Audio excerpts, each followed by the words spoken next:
to This Week LogTrade, and this is episode 6. And today we actually have a guest with us, and this is the first time we have a guest in our, what do you call it, vlog? Pod. You call it vlog, I call it Vlog. pod. This is the most important television program in a week, I call it. But since China is not watching it, you told me that, I think 2 episodes ago. We don't know. We don't know. No. Okay, welcome, China. Okay, anyway, this episode is not going to be about China because today we have actually Frode Langmeon. Did you say that? Yeah, it's Langmeon actually. Langmeon. And that is so Norwegian as it is. Yes. And Frode, he has a really interesting topic to discuss and share with us today. But mostly, let's introduce him a little bit. Maybe Fredrik, you want to do that? Yeah, I can do that. I met Frode, I think it's 4 years ago now. 4 years ago, yes. I was in this weird project with Internet of Logistics, asking people who should I join with to have a little bit of security and protection for the future. And everybody said, approach IBM. And how do you approach IBM? I didn't have a clue. And everybody told me when I was starting to approach IBM, you should find Frode. And I didn't get your last name. I just got Frode. And that's not so easy to find Frode at IBM if you just get that info. But suddenly, for some reason, I was at Web Summit in Portugal, and we got this app where you can connect with people. And I saw Frode Langmeon from IBM is also attending the Web Summit. So I just popped out the message, and there it started. Yeah, it started 4 years ago, and I was there watching startup and scale-ups and the ecosystem around technology. I'm part of the kind of a team that is working with accelerators, partners, and all the ecosystems around that, and try to create value for the customers and for IBM and for our partners that we also look at. And this is actually somehow your role as well at IBM, working with entrepreneurships and finding new innovations, and also working with a lot of your partners, right? Yeah, that's right. I'm working especially with today Shibuya to create the graduation process from the startup. So I'm also in the matchmaking area. So we do the matchmaking in the front end together with the team at IBM, the accelerator team, and then we have a 12-month program where we take this. We are working more with scale-ups than startup actually. So it's more a scale-up program, and from there we try to graduate them. Say after 12 months they are finished the program, but we have to have a pathway for these guys also into the future. And there we have Shibuya, that is the partner of choice to take this further on into the ecosystem. And in this pod or television show or vlog, Sara has many times commented that I'm older than her. And people in the young age of Sara, a lot of them don't know so much about IBM. So could you please just give the background of IBM, the history, and what it is today? Yes, if you don't know it, IBM started 1911. So it's 110 years old. It's older like company like Volvo, and it's not older than Ericsson, but it's 110 years old and has always been working in technology. So you know that we have been very good on being on the technology train and change our technology based on market demands under the years. So and we started with slice machines and mechanical watches and so on, and then we went into IT and computing in the 30s, 1930. You actually invented the name computer for the machine doing computing. Yeah, if you take a look at the IBM is International Business Machines, IBM. So that's the name of IBM, and we invented a lot of things, and we have about, I think, around 10,000 patents every year in the space of IT. And number 2 on the list, I think, is Samsung, that has maybe 4,000 or 5,000 patents. So we have a lot of innovation. Of course, we have also 5 Nobel Prizes. it was kind of a what do you call it, supra-ledare, super computing, and we have also a microscope. The electronic microscope is one of the inventions. We were very early with the PC, invented the PC, more or less. Created Microsoft, of course. They actually was creating our operating system, the IBM DOS operating system, and they have their own DOS afterwards. And in the late, say a couple of years ago, we started in the journey of cloud. So we are in the cloud business now, AI and cloud business. And the Watson. The Watson, of course. Named after the founder. Yes, of course. He was named Thomas Watson. And now your AI is Watson. Yes. Yeah. So it's nothing about Watson in the the detective Watson, but it's actually our founder. You don't know.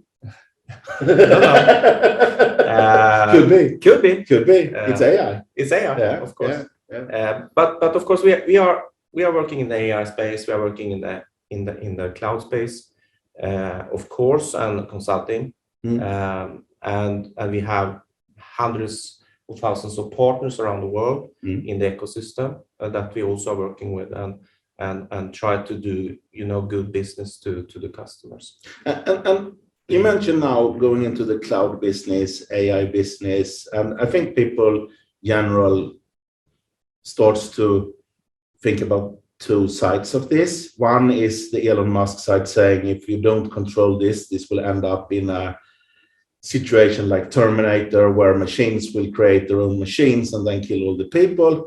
In the other way, we see a lot of competitors to IBM today taking the position of cloud and calling it cloud and messing things around this. I talk about Google Cloud, Amazon AWS Cloud or AWS, that people don't even, most of the people using AWS, I don't even think they know that it's called Amazon Web Service, like they don't know the name for IBM. No. But how does you, as the original creator of this technology, as a company, relating to what's happening in these areas, and what's your positioning here? Because I know why I came to IBM from our perspective, but it would be great to hear from your perspective how you look at this market and how you sort things out and what you think is important and prioritized. Yeah, from my point of view, when I'm working with startup and scale-ups, it's a couple of things we are looking into, and that is,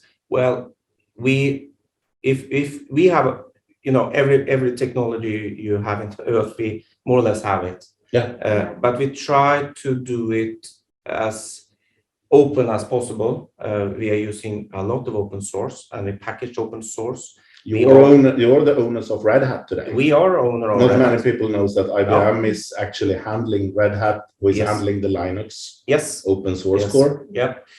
We have a lot of thousands of developers in the communities working with everything from Kafka, Apache projects, but also in the space of what do you call it, power. We have an open power also, a chip actually. So and the power chip is very interesting because that is the first chip that is open.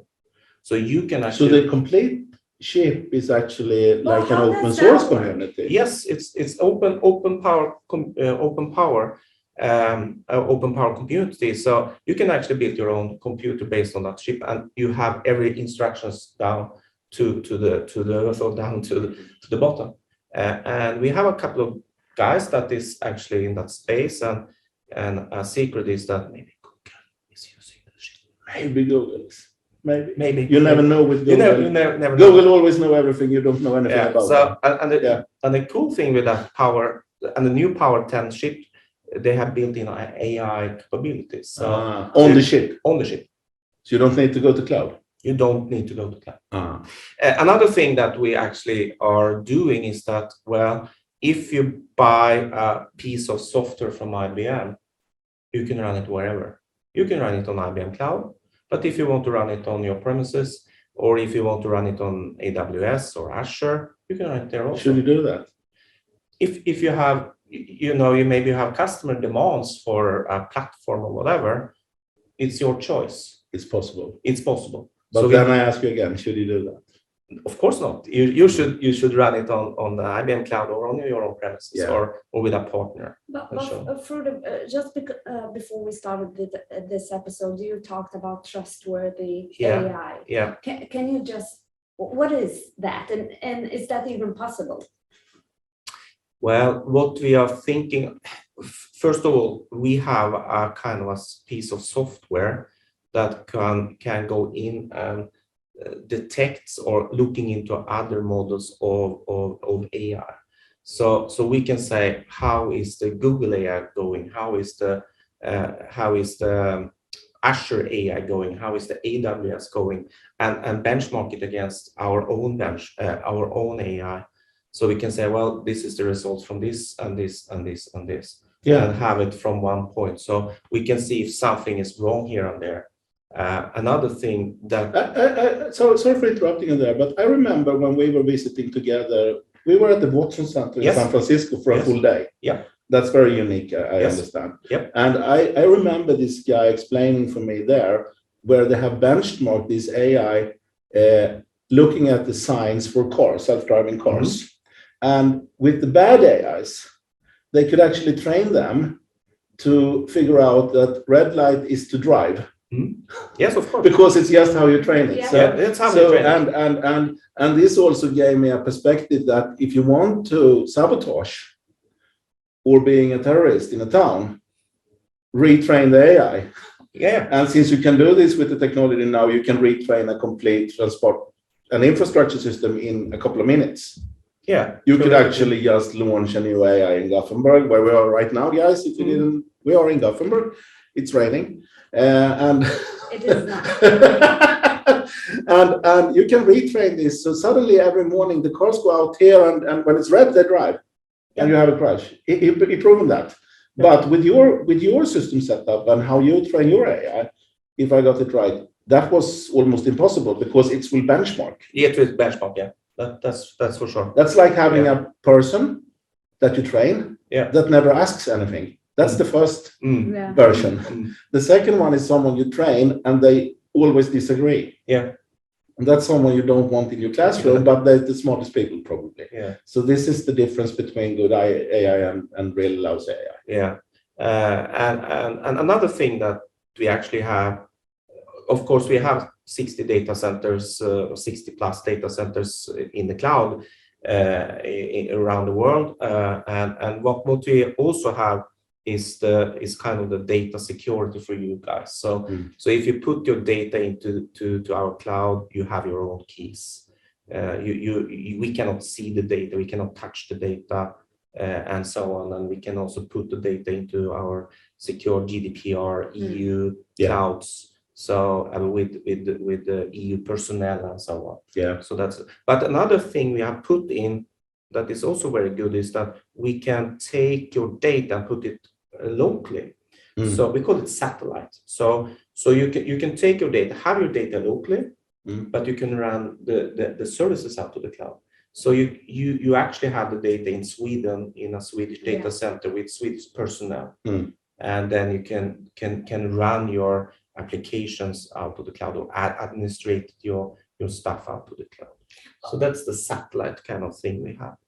But I'm going back to the trustworthy AI. I'm not gonna drop this because I'm thinking, what is your opinion on what is trustworthy? Because it's a huge word to put in front of AI that is something yet not really defined as well. Yeah, it is not defined. I've seen a couple of presentations, both from Gothenburg University. I know that they have good people there that have education on that, and also have seminars on that topic. Also, Ericsson, I've seen Ericsson has put that word trustworthy AI there. But it's about ethics. It's about how you train and how you use your AI in a good way for the society.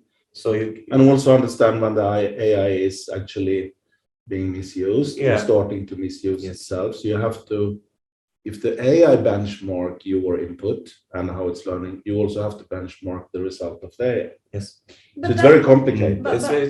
But to regulate AI in that perspective, that is only a definition and your thoughts on ethics, because it is so broad as well. Yeah. So I'm thinking, like, do we need something that regulate what is trustworthy AI?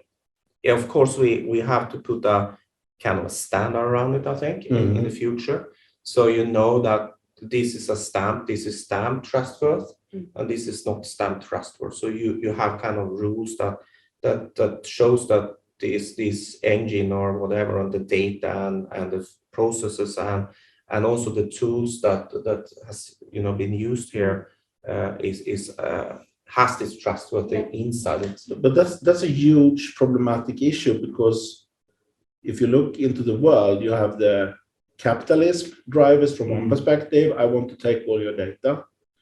That we can discuss if that is trustworthy or not. And then you have some countries.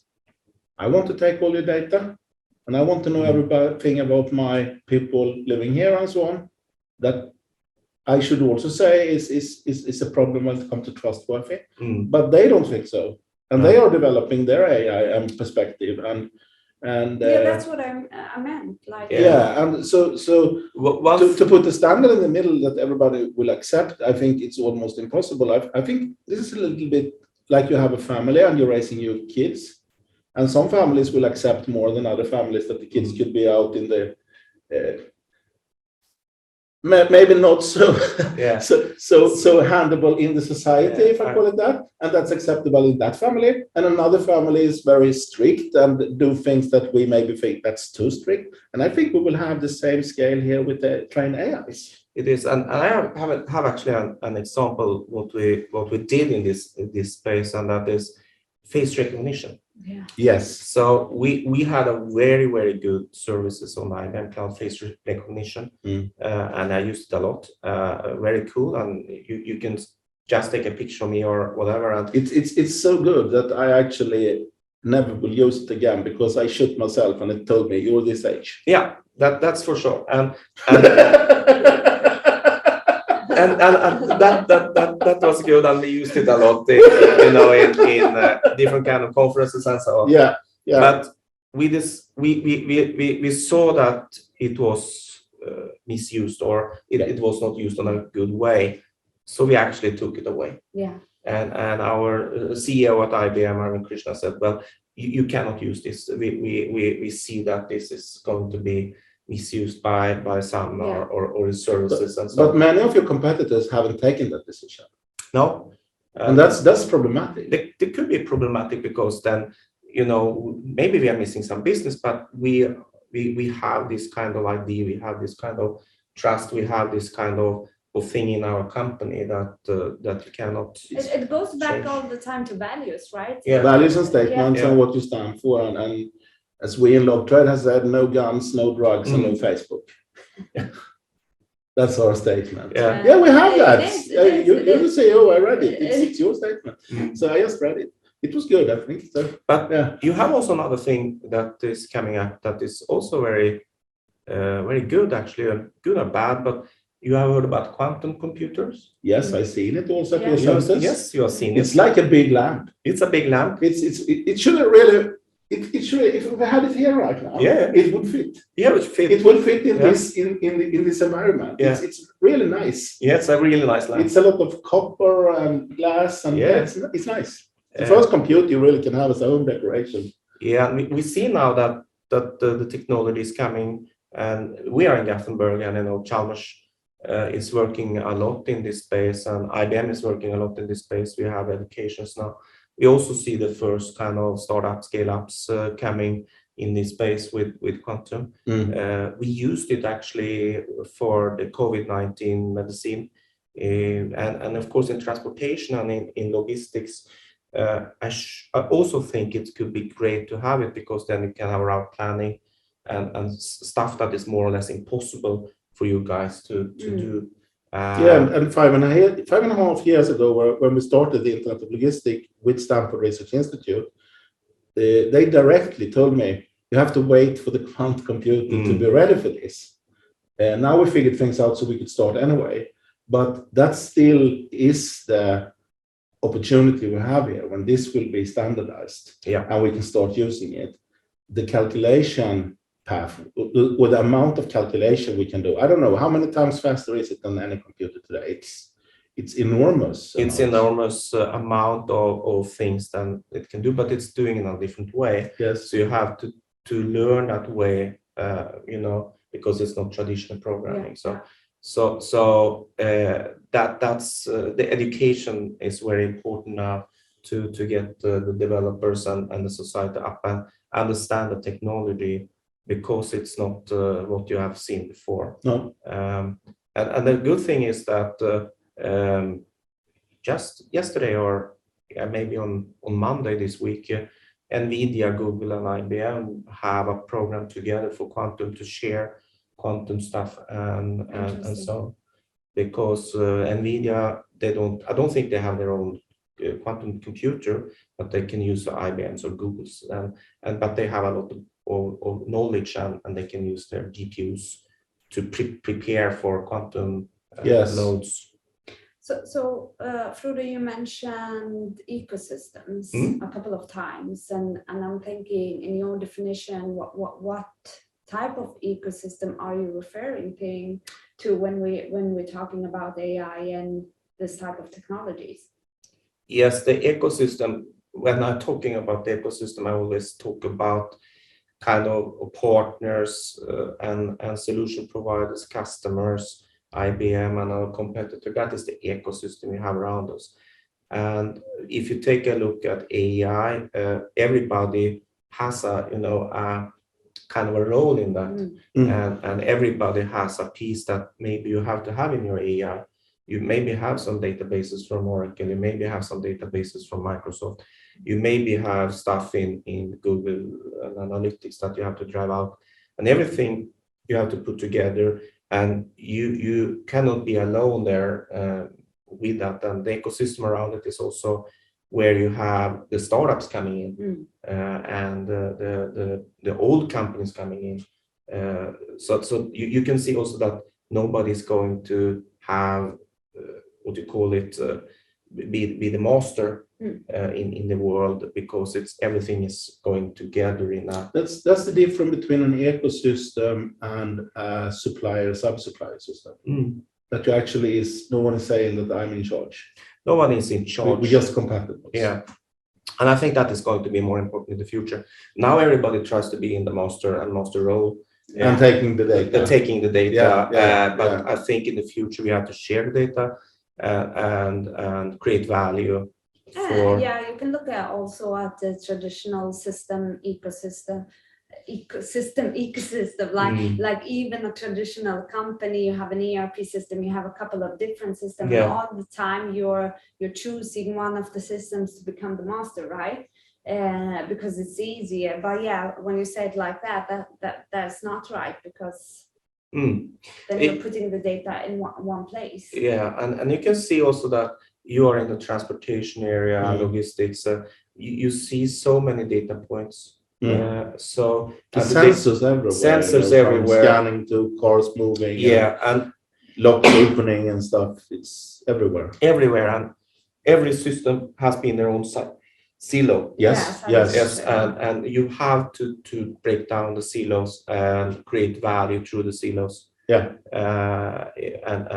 And of course, maybe not to create a data lake is the best, but you have to deal with all the data and try to get insights out of that data in some way. That's a huge change for everyone coming from having their proprietary closed silos, saying that that's part of our uniqueness, going into a situation where that is not the uniqueness anymore and trying to find a new business model. The new business model is also, you can see all these startup scale-ups, they are often coming with new business models. So it's kind of, they are a little bit disruptive. So, and that's good, because then the old guys on the street have to adapt that and be more more flexible in their environment also.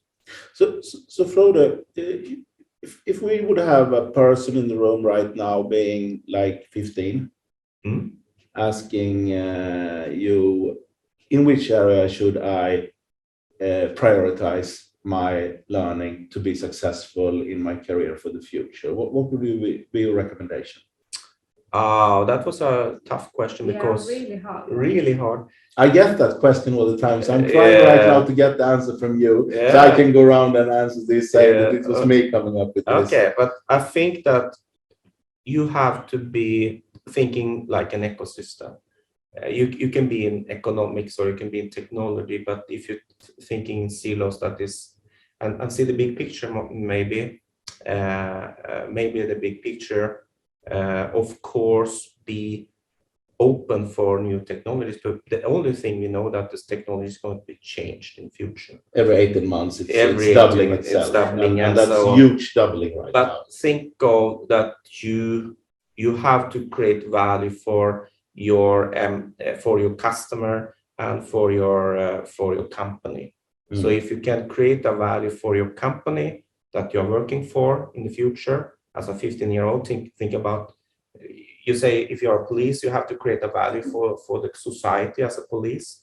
And if you are in the technology, you have to create a value for your company, but also for the company's customers. You have to think about the end usage of what you're doing when you're part of an ecosystem. The result of me existing and doing something every day, and it actually doesn't matter what you do. You actually don't matter, because the only thing we know is that it's going to be changed. So today's technology, we didn't have that when I started in 1988, 1989 with IT. We didn't have any mobile phones. We didn't have any PCs, and internet was not was not there. That's interesting. And now it's part of our life. We use it every day. I think like a good advice is to test out things, because then you also practice on changing all the time, rather than deciding when you're 15 what you're going to do in the future, because we don't even know that picture. And you actually have the same when you're 55 or 60. We are going to work until we are 70, 75 maybe, and you have to learn everything every time. So 60, you have to be open for new technology. Yes. New skills and so on. So and not just say, well, I'm going to go to pension when I'm 65. I don't think so. I think we are going to work until 70 or 72, 73 maybe. We need to, because we are going to be like plus 100 probably. Some of you. But then we have to work longer, of course. But I was thinking about this transformation because, Sara, you are in the generation that only lived with digital music. No, not quite. No, you had the CD. That's a digital music. For me, it's not. CD is 1010. I had a tape as well. You had a tape? That's analog. Yeah. That's analog. But when I was looking at this record player behind me here, and this record, this is a record. You guys that haven't seen this is how it looks. You can find it at banks in Göteborg. You can buy it. The difference between this and Spotify is not just that I have this record to play, but it also asks me in what speed I want to play it. And I have to decide about that.